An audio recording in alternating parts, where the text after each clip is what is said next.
Thank you so much, Miss Sharp, to joining me on the Sami Parvez show. It is great to have you again.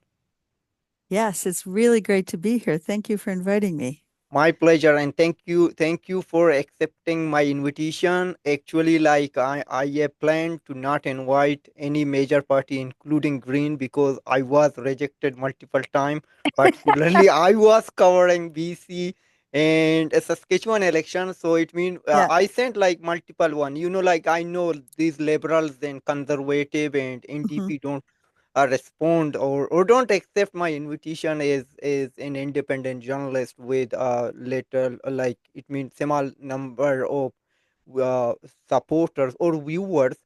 so Hmm. so I thought like might be I need to do it with the same Green, like because I was rejected by Greens too. So I know like as we like did an interview in the past like Yeah. during a by-election for Toronto City Councillor. Yes. So I thought I may need to give it a try to see if you would like to join me. So I was surprised to receive the response, and it would be my pleasure to have you again. Okay, Yes. so let's begin with Ontario election, which will be held on February 27th, and you Yeah. ran in the last election I too. did. I did. Okay. Yes.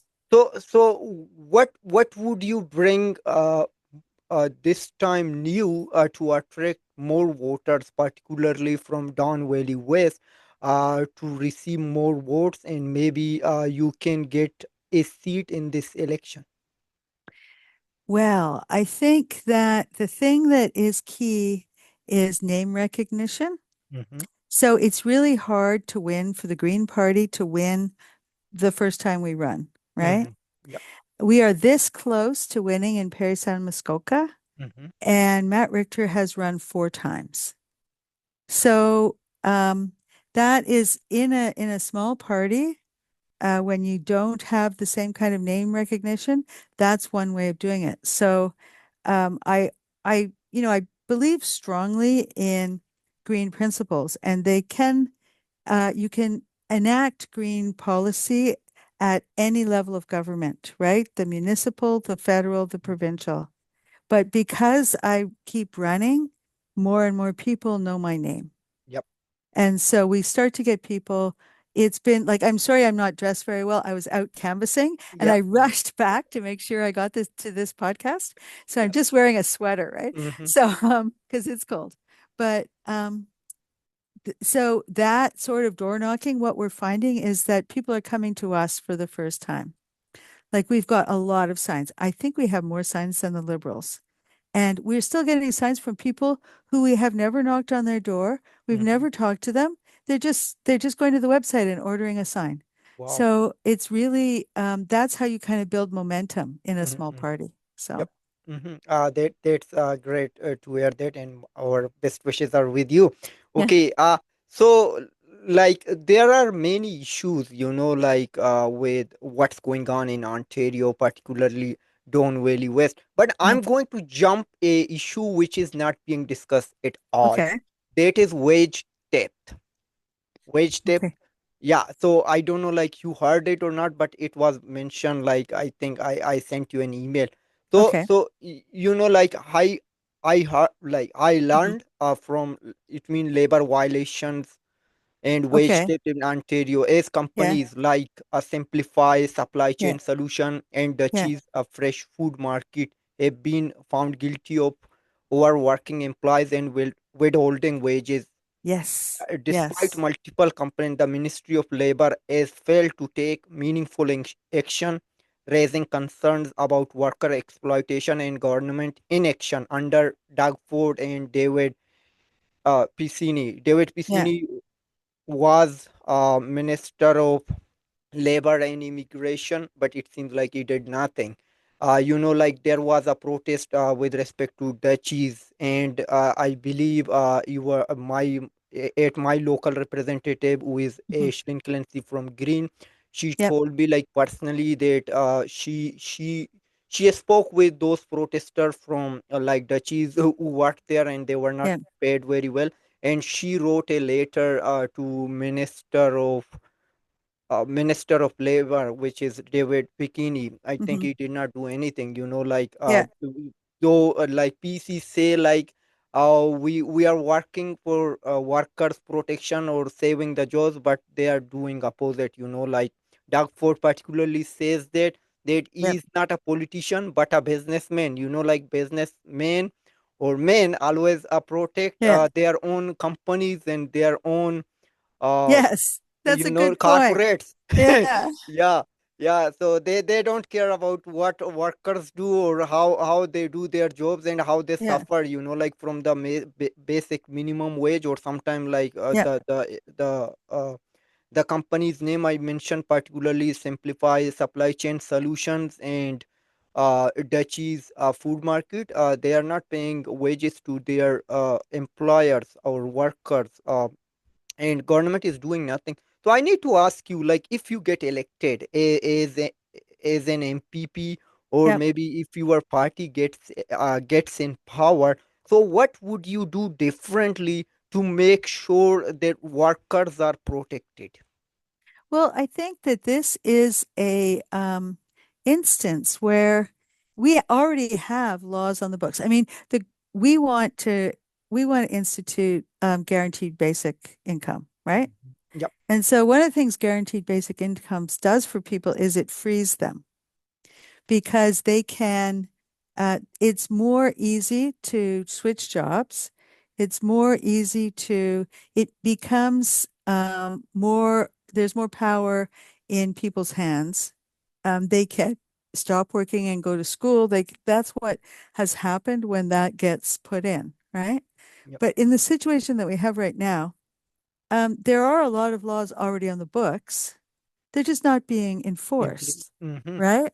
And so, and I know like that's not entirely negative. I know in my industry, which is construction, over the time that I've worked in it, there are a lot less injuries and deaths, frankly.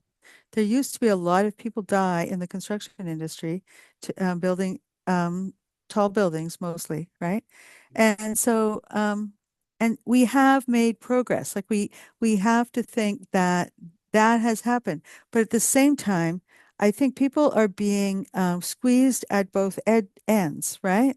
So a lot of costs are going up and they seem to be going up more than the cost of living. So, and I really think it's because we put so much power in the hands of a few big companies. Mm-hmm.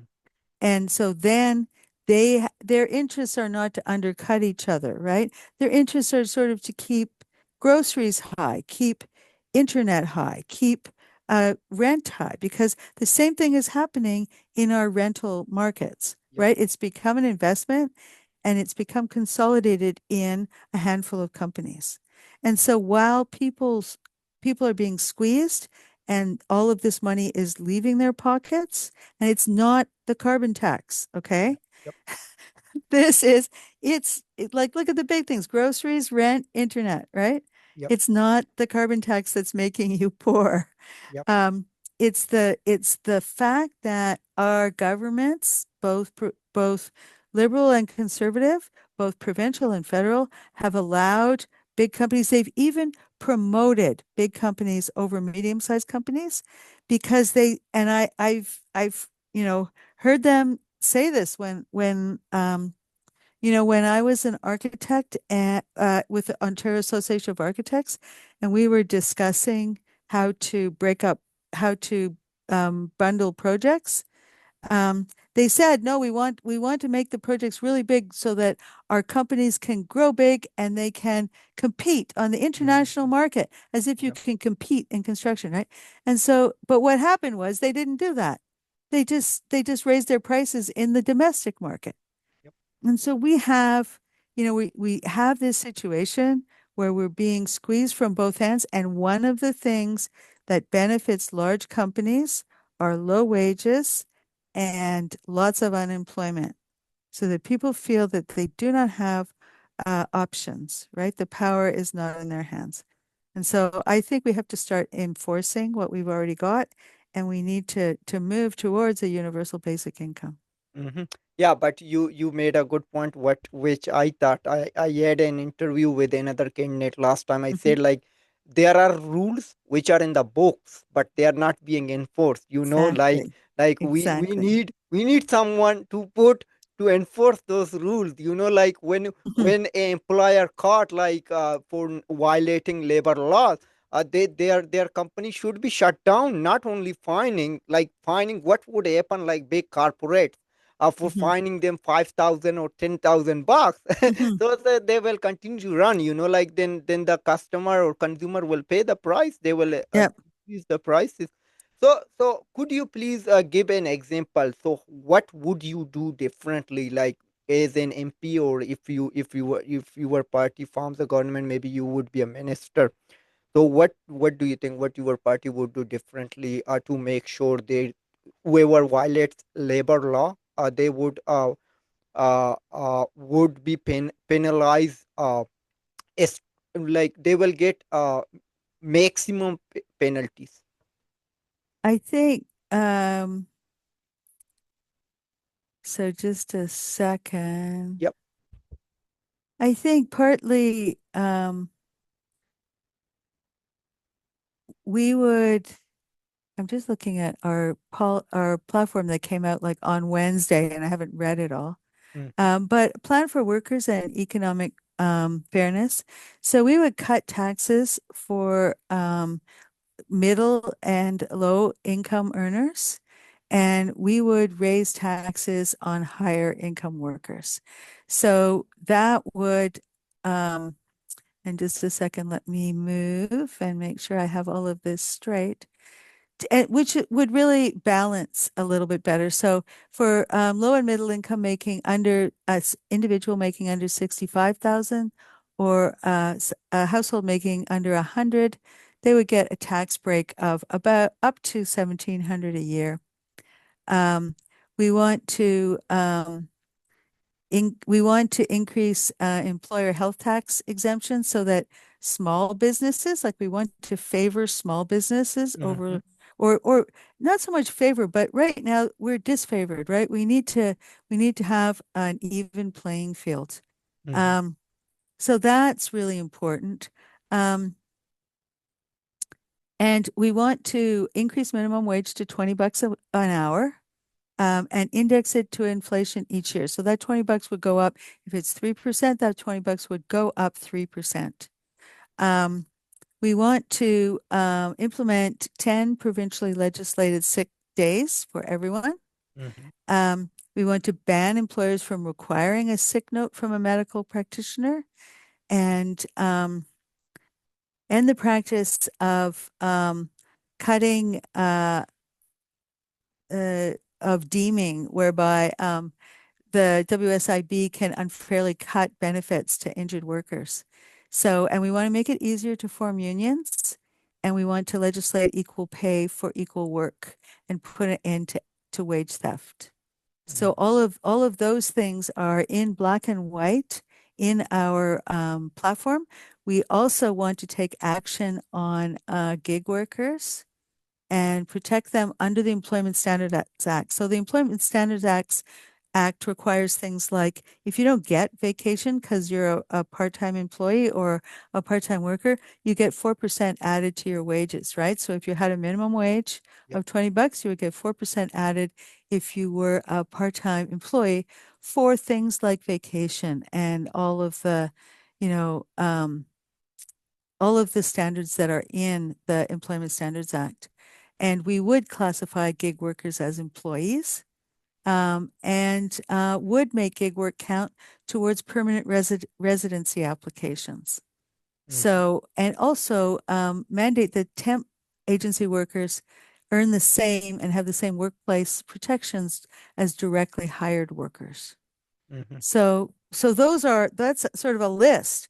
yep. The Greens came out with our platform on Wednesday, Mhm, and and it's all kind of new, or it's yep. so fast. We're just kind of learning and thinking about it.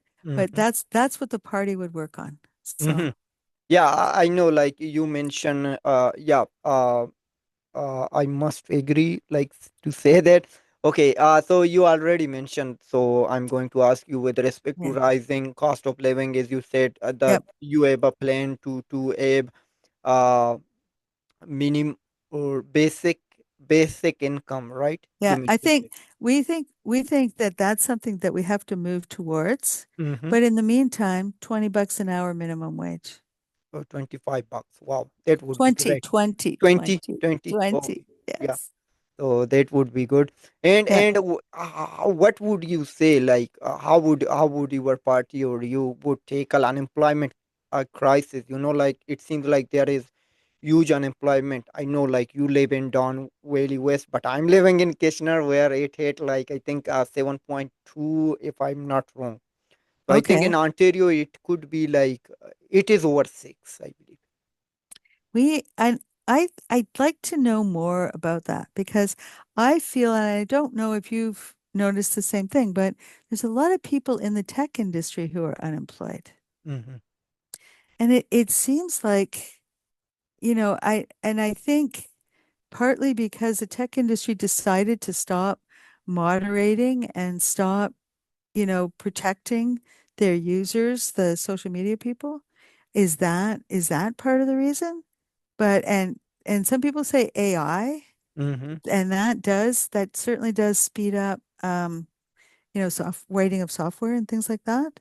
So I think it's really, to my mind, and this is my personal opinion, um, we were bringing in a lot of immigrants, Mm-hmm. um, to fill jobs that we already had enough people to do those jobs in some cases, right? I know in my industry, and I'm not saying it's a bad thing. I have, of the people who work for me right now, um, three of them, we have 10 people, sorry, four, five of them, half of them are recent immigrants, like they immigrated themselves, not their parents. Yep. So, so it certainly is growing the economy to a certain extent, but in another extent, what it does is it forces up unemployment, right? So in some cases, I think we have to look at it as a blanket thing. Like, how many people can we actually absorb and on the healthcare system and the housing and everything else? And there are very many positive things to people immigrating, bringing new skills and just making our workforce robust. But we can go overboard, and then people don't have jobs, right? Mm-hmm. And people don't want to come to Canada not to have a job. Yep. So we have to be pretty careful about that. Mm-hmm. And you mentioned like there are many jobs which can be covered by Canadian or whoever living already in Canada as Mhm. PR or permanent residents. So do you believe there should be a cap on immigration level? Yes, there has to be. I mean, there has to be I have knocked on so many doors. Like, so my writing goes from fairly wealthy residents Yep. and some of those are immigrants. Like, there's immigrants all throughout the income levels, right? Mm-hmm. But I have knocked on doors of people who say, like, I wouldn't have immigrated if I knew that Mm-hmm. there wouldn't be enough housing, that I couldn't live, that I would have to live five people in a small apartment, that I would have to, like, I can't tell you how many doors I've knocked on where people say that, right? Mostly in the part of the writing that has apartments, like the somewhat lower income, but I have to tell you, there are people in those apartments also who make good money. They're middle class people, right?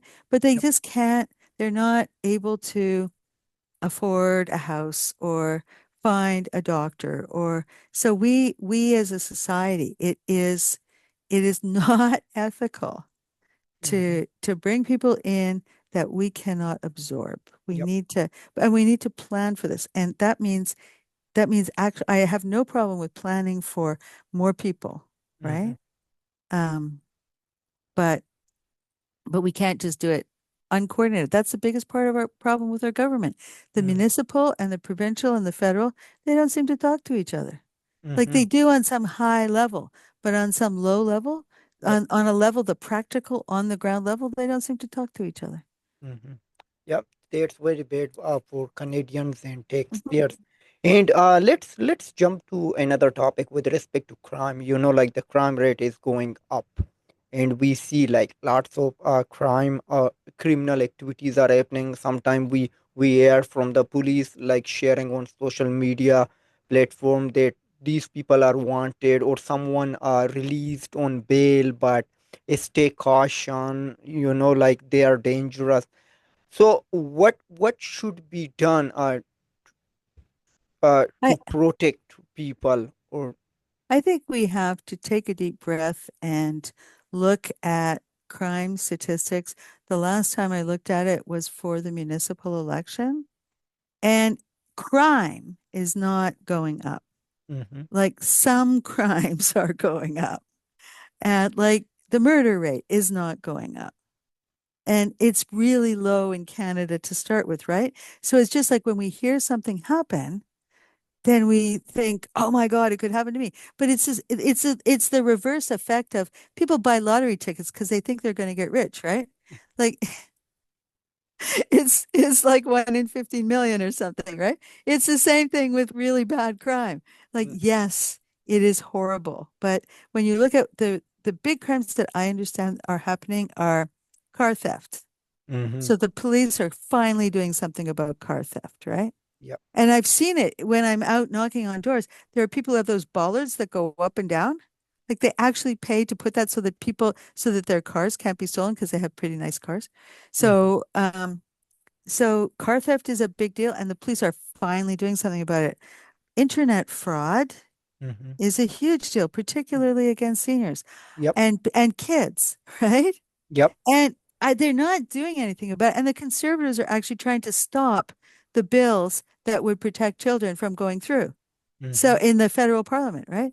And so like those are those are some of the biggest crimes that we have going. And I think we have to focus on that.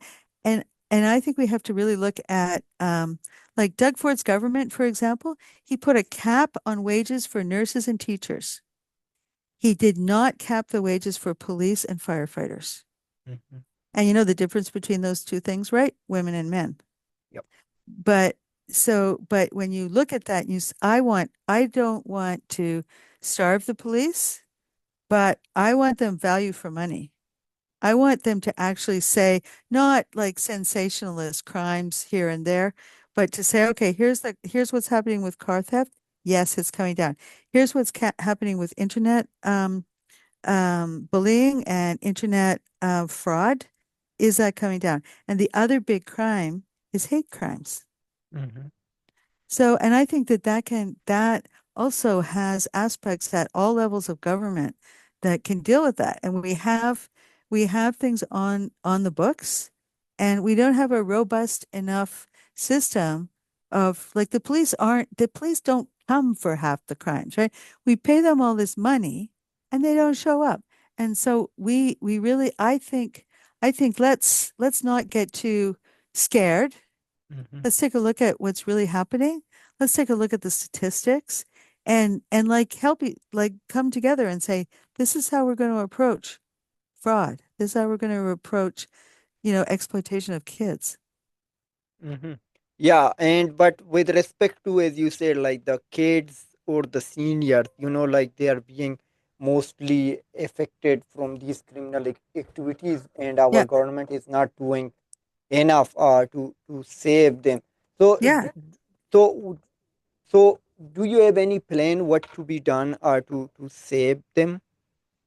Let me go back to our newly released platform and see what uh,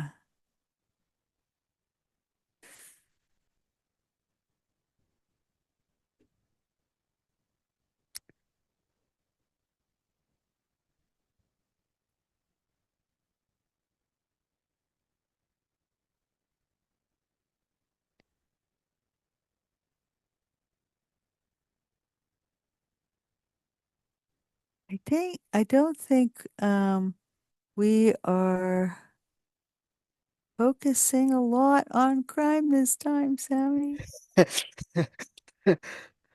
So I think in your platform there is nothing mentioned for the crime activities. I don't think so. Let me I know what's going on. But but I don't think that that is, the fact that we think that we don't think crime should be addressed. Crime Mm. should be addressed. Yeah. But I want to just emphasize that we need to address it with real facts, right? Hmm.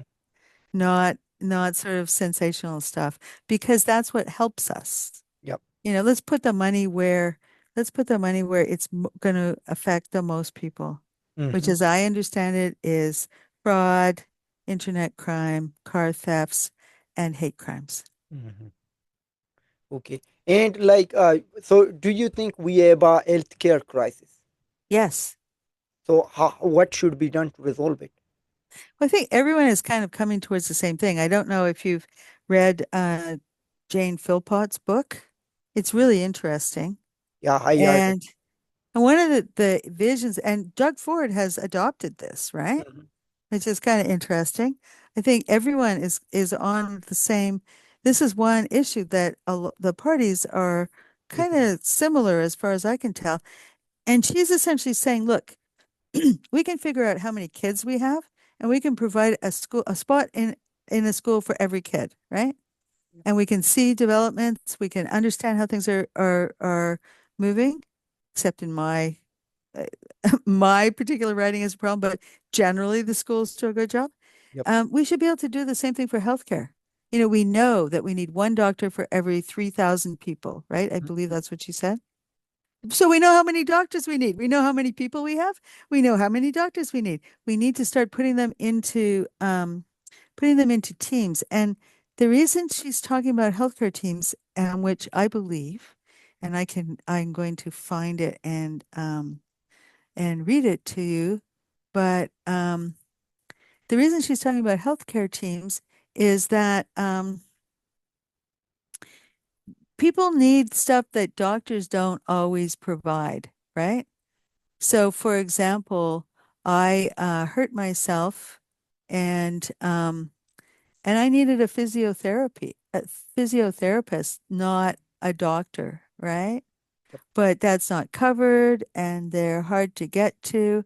And so I go to a doctor, and they they like send me for expensive tests to make sure I don't have anything serious. But then that's it. Like, I'm on my own. So what do we say? We say we need to recruit about 3,500 doctors.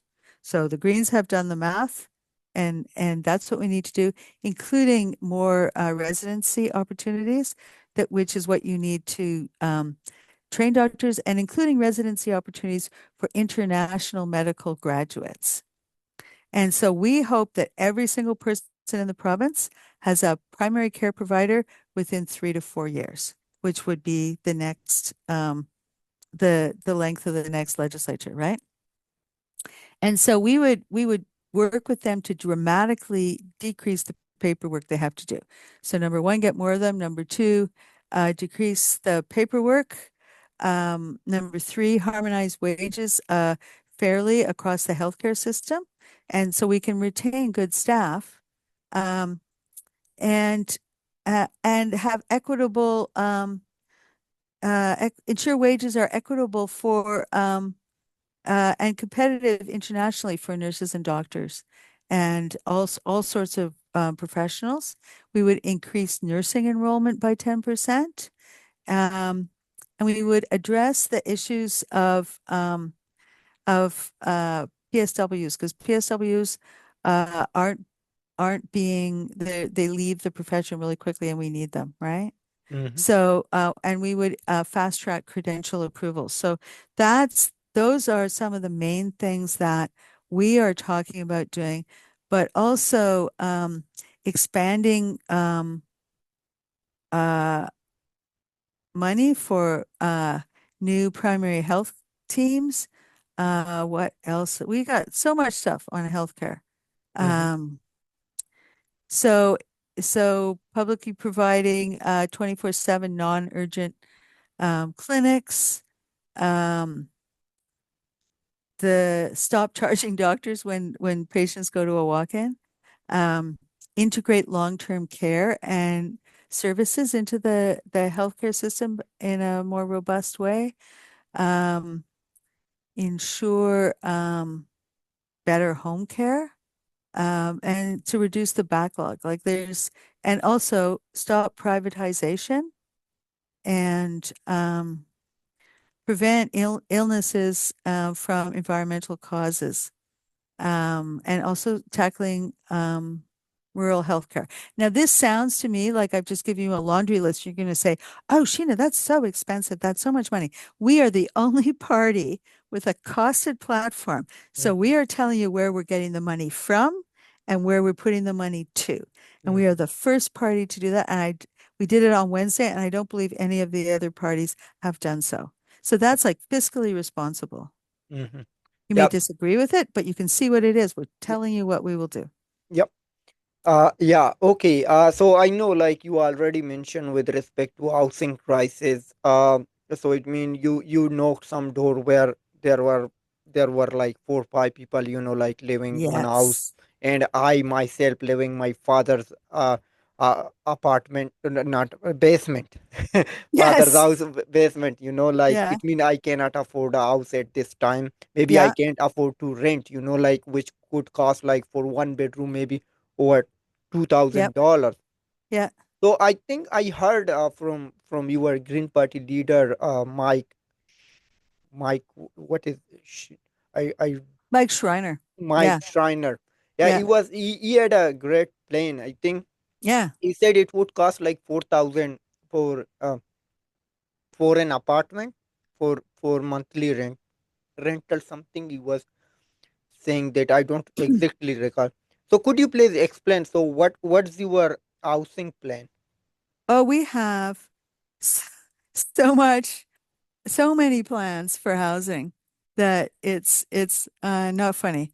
So, we want to create more paths for people to own housing. And I do think that owning housing, it can, like, on one hand, it can be really expensive, but it also provides stability, right? So if you own your house, whether it's a condo or a single family home or whatever it is, it's harder to it's harder for you to be kicked out of your house, right? So we want to still try to have more pathways for people to buy homes if that's what they want to do. But we don't want to do it like Doug Ford wants to rip up the green belt and put lots of houses on it, lots of small low-rise houses, right? And there are so many problems with this, including um, like seniors because and as you get older, you really can't stay in your house because it's too far and too isolated and you can't get to friends as easily, right? So we really need to figure out how to build houses inside our existing cities. Some of them will be single family homes, some of them will be in apartments, but that's really important. And we need to build 2 million homes in the next 10 years. Mm-hmm. So, and I think it's important to have a goal like that. And Premier Ford has a goal like that. He's just not meeting his goal, right? He's not Yep. even close to meeting his goal. But it's important to have a goal so you can see whether or not you're getting there. We think that so there's so many ways, particularly in my riding, because I am an urban riding, right? So to be able to divide a single family home up into separate condominiums means that you could on a lot in my riding, you could take down a home that was worth 1.2 million, say, or 1.5 million, um, maybe a little bit more, for a single family home. You could put up a building that has 1,500 three-bedroom apartments. All of them have access to the backyard. So now suddenly you've got family housing. Like 3 bedrooms means that the kids, right? Yep. And and suitable for kids like to go into a backyard. Now, in my neighborhood, in not necessarily my neighborhood, but in parts of my riding, the house would still be really expensive. You'd be buying, but you could buy a condo, a grade related condo like that. When I did the math, it was like $850,000 as opposed to like 1.6 million, right? And so if we could start to do things like that, we don't destroy neighborhoods. We enhance neighborhoods. We get more kids into the existing structures. We get more kids into the existing schools, right? And so, and yes, the price points we'd be able to hit would vary across neighborhoods, but we would still, it's still going in the right direction. Like we need lots of different kinds of housing at lots of different price points. Mhm. I remember the first time I ran, I was talking to someone and he said that he said, Sheena, I make good money, but I'm living in a two-bedroom apartment. And so, and I can't buy a house. I have put bids on houses in our neighborhood like 10 times, lost every single time, and I have the money to buy it. So he was out like 2 hours to the east of the city Mhm. trying to buy a house when I called him, right? We need housing at lots of different price points. And I personally I work in affordable housing and I know that we can do that. So we need to increase the housing supply. Let's see all of the things that we have promised to do. Zero interest loans to add rental units to your house. Mhm. So if you want to turn the ground floor or the basement or the second floor into a rental unit, you can do that. Um, Allow for either sale or rental. Allow what else do we have? Mix of unit types, um, increase financial and legal supports for small builders. Like all of these components, it's like housing is such a difficult problem, right? And there Mhm. are so many things that are just not making it. And if we can change a lot of things just a little bit, we can really improve the situation, I think. Mhm. Um, Okay. Yep. Okay. Yeah. So let me ask you one more thing. So have you been interviewed so far by any other media outlets or journalists? no, you are the first. Thank you. I'm honored for that. Okay. So I always ask to every politician, whoever I Yeah. invite on the Sami Parvez show, I ask this question to make sure because I always ignored or denied interviews, particularly from major party, including Greens, Yeah. and also like all elected officials. Okay, including my own riding MPP is Ashland Clancy. She declined my Okay. interviews last time. I did not invite her again. And my MP is Mike Morris from Green. Yes. He did not Yes. respond. He won't respond. He did not Okay. respond for my interview. Maybe you can pass my Next message time to I him. see them, I will talk to them.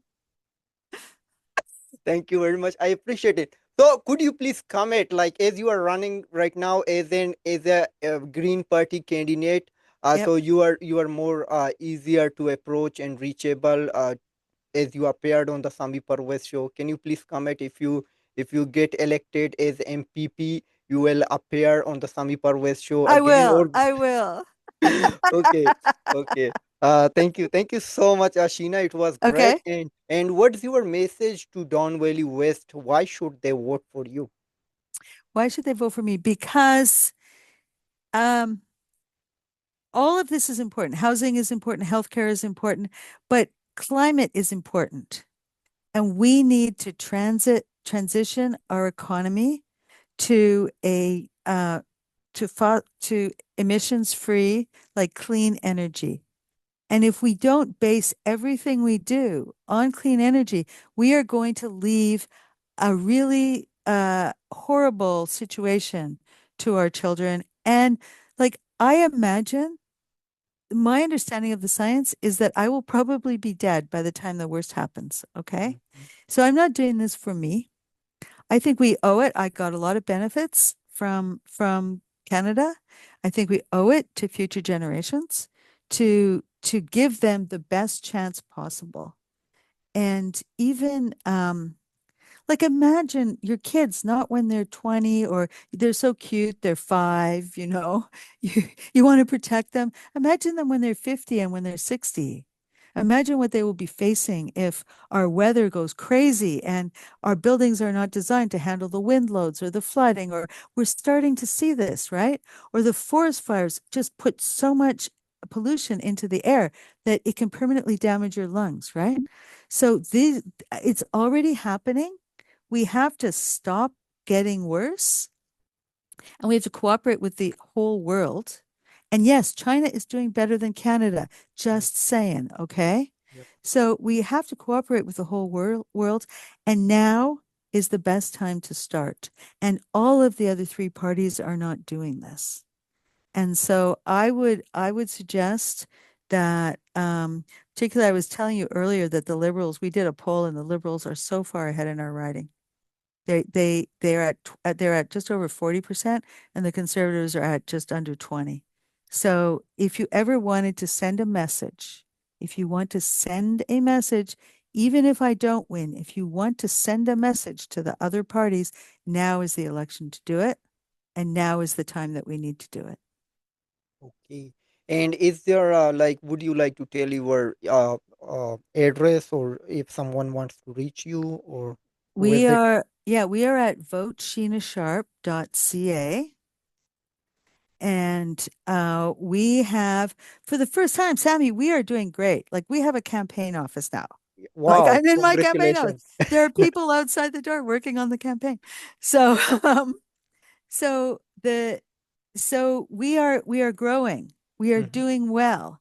We are getting lots of signs. We are getting lots of volunteers, and we welcome anyone to come Hmm. and join us. We have lots of different volunteer tasks. People are always afraid of cold calling. I like talking to people, right? You can tell. I like Yeah, talking to thank you. people. Yeah, I see. But some people don't. We have Yep. tasks for everyone Hmm. and it's really going well. So we're really hopeful Hmm. that we can uh maybe not win. As I said, the liberals are the liberal is going to win, okay? Okay. But we could increase our vote count and really make a difference. Hmm. So we're pretty excited about that. And good luck for that. Just final question I need to just ask you, like, do you think is media, mainstream media, playing a vital role for the major parties for winning them? Like, playing a role, giving them more highlights. Like, if a PC or NDP or Liberals candidate get nominated, or then their party leader always being interviewed, unlike Yeah, like similar party like a Green. I think I think that they are. I think that there's way more conservative media in Canada, and there's a lot of media that's been bought up by conservatives in the States, Mm-hmm. like the Post Media Corporation, right, which is like the Sun. Um, and so I think yes, they have an advantage, and I also think that conservatives have been really smart, right?